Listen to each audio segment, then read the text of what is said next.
Quiz 4 fact sheet. Comparison of endocrine system versus nervous system. Nervous system.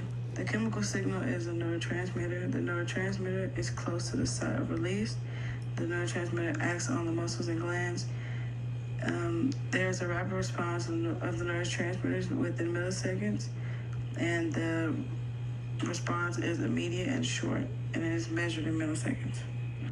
Endocrine system. The chemical signal is a hormone. The hormone travels long distance. Virtually every cell can respond to a hormone.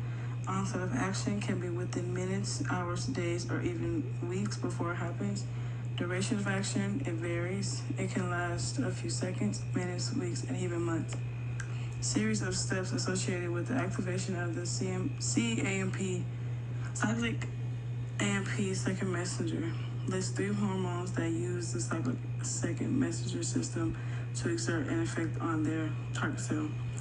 Number 1, there's the formation of hormone receptor complex. 2, the hormone receptor complex will induce a conformational change on the G protein link receptor. 3, the G protein link receptor binds to and activates the G protein. Guanosine triphosphate replaces GDP. GTP will phosphorylate the G protein. 5, activations of G protein will cause the alpha subunit to disassociate from the beta and the gamma unit. The alpha subunit will bind to and activate the enzyme effector, which is adenylyl cyclase.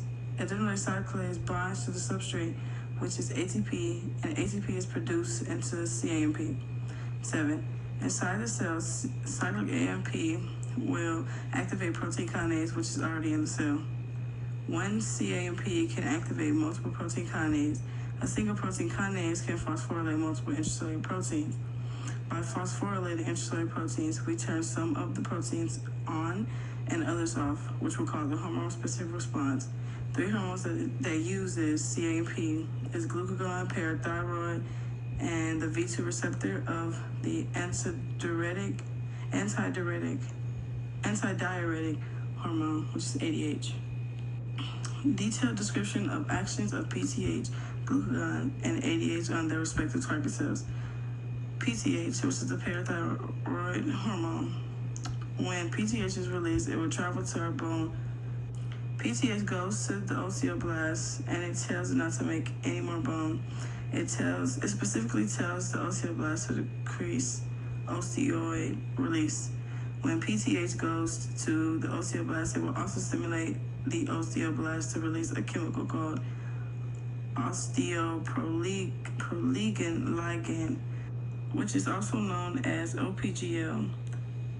OPGL will bind to osteoclasts, and they will stimulate the activity to break down bone, which releases calcium and phosphate. PTH also goes into our kidney and will activate proteins by way of CAMP, and that will stimulate reabsorption of calcium. Calcium will stay in the blood, and phosphate will be excreted by the kidney. Glucagon. The stimulus for the release of glucagon is when your blood glucose levels drop. The alpha cells of the pancreas release glucagon and bind to the target cell, which is the liver. This will activate the CAMP second messenger system, and we will stimulate glycogenolysis. Glycogenolysis involves the process of activation of enzymes, and those enzymes will be turned on by the CAMP second messenger system and will break down glycogen into glucose. Then we will stimulate cells to secrete glucose from their liver into the circulation, and this will bring blood glucose levels back up. Glucagon will also stimulate gluconeogenesis and lipolysis. Antidiuretic hormone. Stimulus for ADH can be sweating while exercising, which causes decreased water, and indirectly it will cause an increase in your relative soluble concentration in your blood plasma. This change will be detected by osmoreceptors, and these receptors will go to the hypothalamus, and the hypothalamus will tell the posterior pituitary to release ADH. ADH will go to the kidney, and it will act on this V2 receptor and will tell the kidney to stimulate the retention of water. This will cause a decrease of urine production. This is also activating the cAMP second messenger receptor. Inside the kidney cells, we have channel proteins called aquaporins, which are specific for water. They will be activated by the cAMP second messenger system. The aquaporins will fuse with the kidney cells, and then will increase the permeability to water. This water will be taken from the filtrate, diffused across the cell, and then released into the blood plasma, causing an increase of water concentration. Increasing the water concentration will dilute the solution concentration, and the initial stimulus will be reversed. Describe the following endocrine disorders and their associated symptoms. Diabetes mellitus, MD. This results from the hypersecretion or hypoactivity of insulin. When insulin is absent, the result is type 1. If insulin is present but its effects are deficient, the result is type 2. Symptoms include polyuria, polydipsia, and polyphagia. Pheochromocytoma. This is a medullary chromatin cell tumor. The adrenal medulla tumor causes increased release of norepinephrine and epinephrine. Symptoms include uncontrolled sympathetic nervous system activity, increased metabolic rate, rapid heartbeat and palpitations, hypertension, intense nervousness, and sweating. Hypoparathyroidism. This is the production of too much PTH. It is caused by it may be caused by parathyroid gland tumor. It will also cause hypercalcemia. Symptoms include kidney stones from the hypercalcemia, bones demineralize and soften, and there is a depression of the nervous system resulting in abnormal reflexes and weak skeletal muscles. Hypoparathyroidism.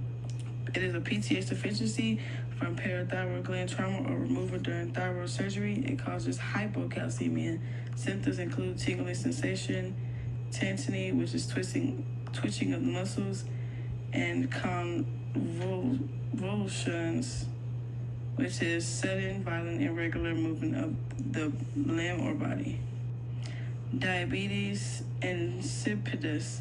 This is the result of antidiuretic hormone deficiency. It can be caused by a pituitary tumor or by a blow to the head that damages the posterior pituitary and hypothalamus.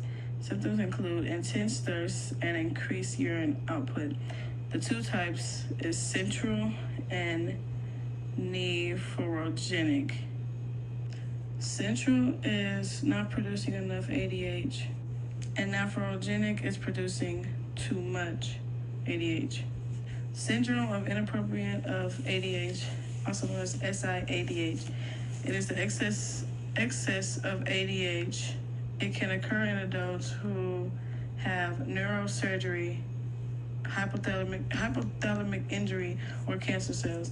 Symptoms include headache and disorientation, high blood pressure, and increase in water volume causing increased blood volume. Identify the tissue below and the hormone produced and released by the tissue.